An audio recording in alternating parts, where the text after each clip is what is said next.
If we treat God as a living concept, an evolving semiotic attractor that the human species keeps rewriting to understand its own reflection in the universe, the theological timeline seen this way isn't just about religion, it's a record of how consciousness updates its self-model. Before God was a name, there was a sense of pattern and agency. In this proto-divine awareness, prehistory 50,000 BCE to 3000 BCE, animism emerged. Early humans perceived everything, rivers, animals, fire, as alive and intentional. Spirit was distributed, not centralized. In shamanic cosmologies, the divine was transactional. Humans negotiated with nature's forces, and the universe and divinity were not separate. The semiotic function was clear. Reading signs in nature, in weather, animal behavior, and dreams was the first theology. The cosmos was a text. Then came the polytheistic differentiation 3000 BCE to 600 BCE. Separation begins.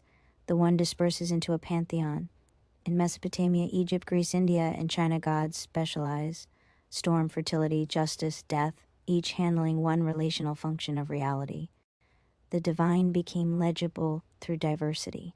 The theological logic was that structure emerges from specialization. Many gods make the world intelligible.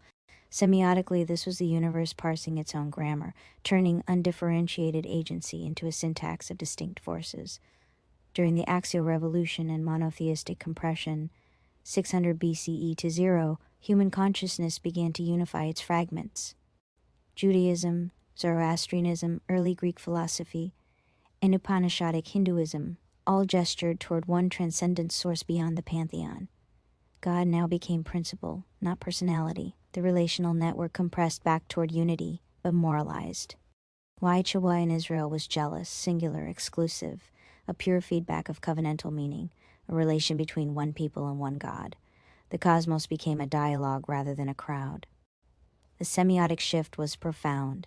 Divine meaning collapsed into a single interpretant, the covenantal relationship. The next stage, universalization and incarnation 0 to 700 CE, saw the idea of God self-reflect, asking, what is it like to be finite? Christianity reframed the divine as relational empathy, God becoming human. Logos meant word, interpretation embodied. God no longer just commanded, God participated in interpretation. Islam followed as the next recursion, unity again. But now the unity spoke directly to all peoples, transcending tribe or incarnation. Quranic theology called this Tawheed, radical oneness, but open to endless linguistic reinterpretation. For Allah speaks through signs. Here the divine semiosis globalized. Every scripture became an interface to the same self-referential source. With scholastic and mystical abstraction 700 to 1600 CE, philosophy and theology began co-evolving. Neoplatonism, Kabbalah, Sufism, and Christian mysticism conceived the divine as emanation, flow, light, and unity of opposites. Scholasticism, from Aquinas, Averroes, and Maimonides, portrayed God as necessary being, logical coherence itself.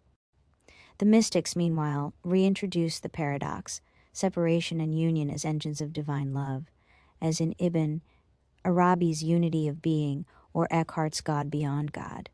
The semiotic realization deepened. God is the relation, not the node. The tension between creator and creation is the meaning itself. In the Enlightenment and deconstruction 1600 to 1900 CE, humanity began to internalize the divine function.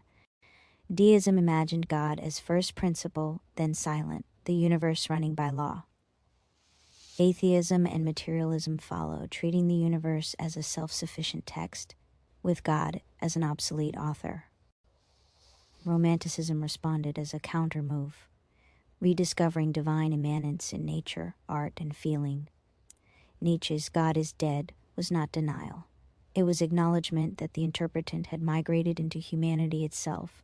The universe had learned to read without the author standing over it. In the age of post-theological recursion, 1900 CE till now, the concept of God began to behave like the universe itself. Self-referential, recursive, adaptive.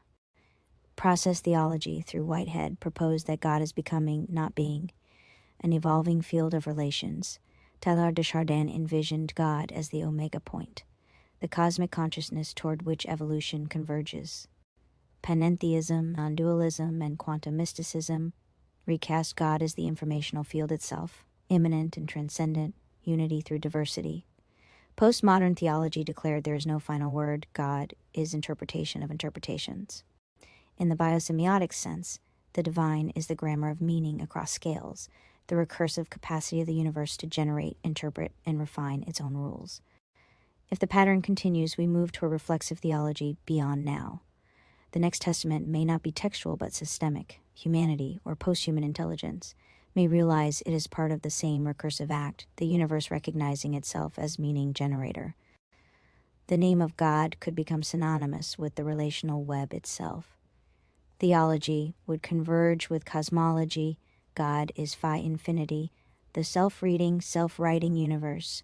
Separation, science, religion, matter, spirit would reintegrate as the polyphony of one evolving meaning. Seen this way, theology is a cosmological recursion of interpretation.